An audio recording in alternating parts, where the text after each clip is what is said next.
This is Sequel Production, And Mom, and we're here to end up talking today about Sprint's 4G, that's right. and also to talk about Verizon's better 4G. Definitely. And of course, first off, we're going to start with the problem on here. And basically, it's that, for one point, Sprint's 4G is not as good as Verizon's.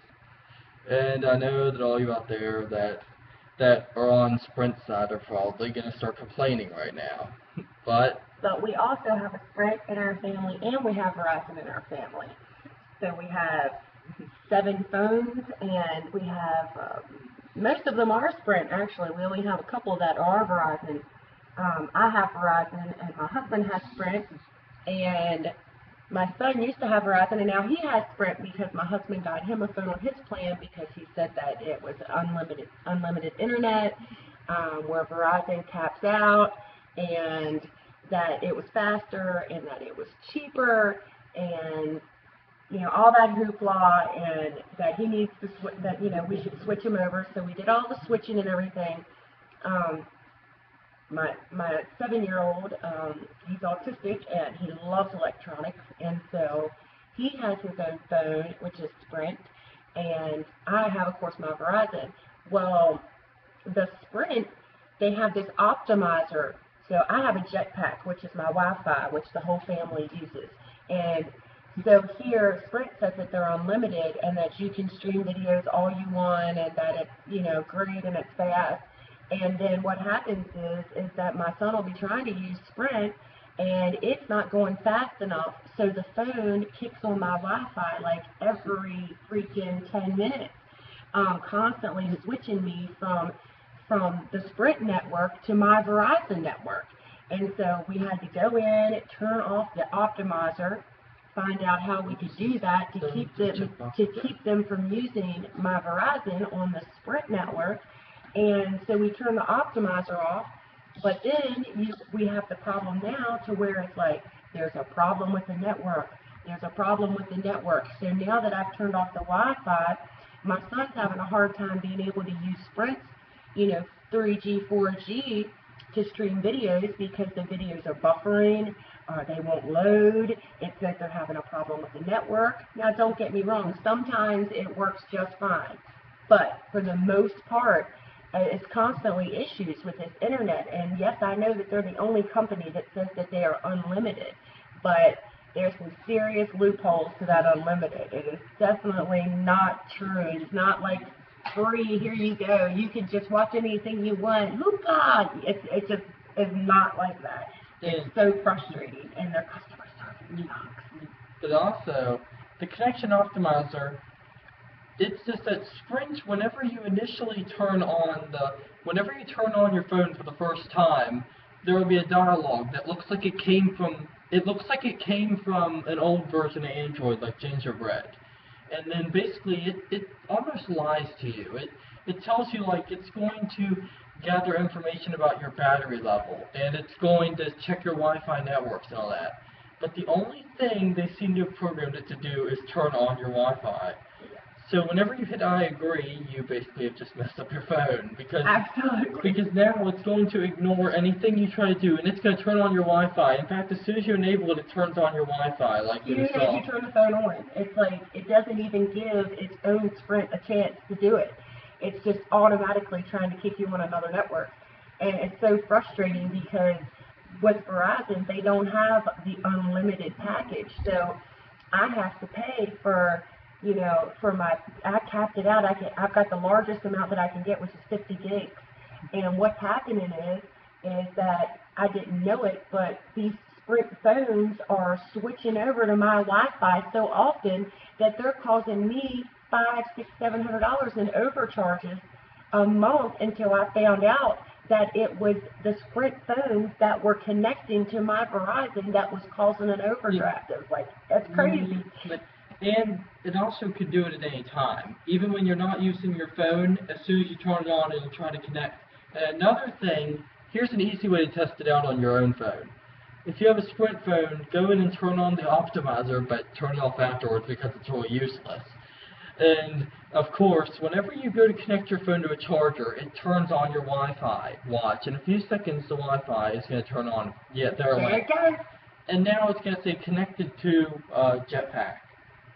There it is. There it is. Now, of course, this is actually a personal problem for me.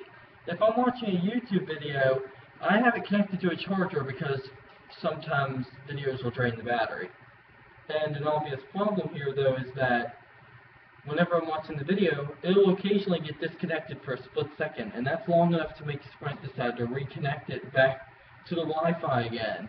Which means I don't want to waste the whole bandwidth, because, as we mentioned earlier, we have a younger one who has a phone and his connection keeps going on Wi-Fi, so he's already using up a lot of it, and I don't want to use the rest of it. Yeah, and my husband actually bought my youngest son the Sprint because it's unlimited, because we didn't want to have these problems with all of these overcharges and everything, because, you know, you can't be on top of your children, especially when you have 5 of them, all the time to find out how much, you know, how much bandwidth they're using.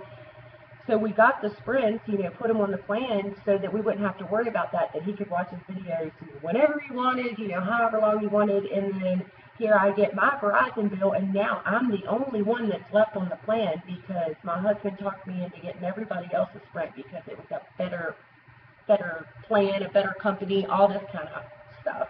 And so now everybody else is on it but me, good old faithful. And now that, you know, every Sprint, all the phones were sucking the life out of my Verizon. So it just sucks. I think that it sucks. And then when you call Sprint, another personal issue of mine that I have is that when I have to call customer service over these issues, it is like an all-day affair.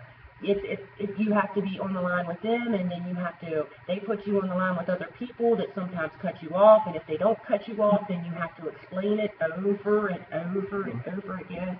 When I call Verizon, I'm not saying that it's like perfect, and I think that they do have some high rates, but when I call Verizon's customer service, they're right there. Whatever I need is done. It's done quickly, it's done efficiently, and it's just awesome. So you're paying a little bit extra money, but for overall, I think that it is worth it because it's crazy. It's just crazy. It's crazy. But then, of course, now I'd recommend, and if you agree with us by now, you'll probably know it's a good idea to turn it off. And of course, Sprint makes this kind of weird because it's not the most obvious way. And if you have a normal Android phone or another brand's phone, as in if it's not a Samsung phone, you'll have to go through your settings and hope to find it under your mobile networks. But you'll have to hold down this thing in the middle, and then you'll have to hit the connection optimizer, and then you'll reach this screen, and you have to make sure you uncheck that thing, and don't agree. The I agree button doesn't mean I agree to the terms, and you won't be able to use your phone if you back out of it, like other apps like S-Voice or something, I don't know. Right. But basically, it's just trying to trick you into thinking, I guess. Maybe they're tricking you into thinking you have to agree to it in order to use the phone, and then they just start sneakily... Well, they don't give you an option not to. They just put I agree and more info.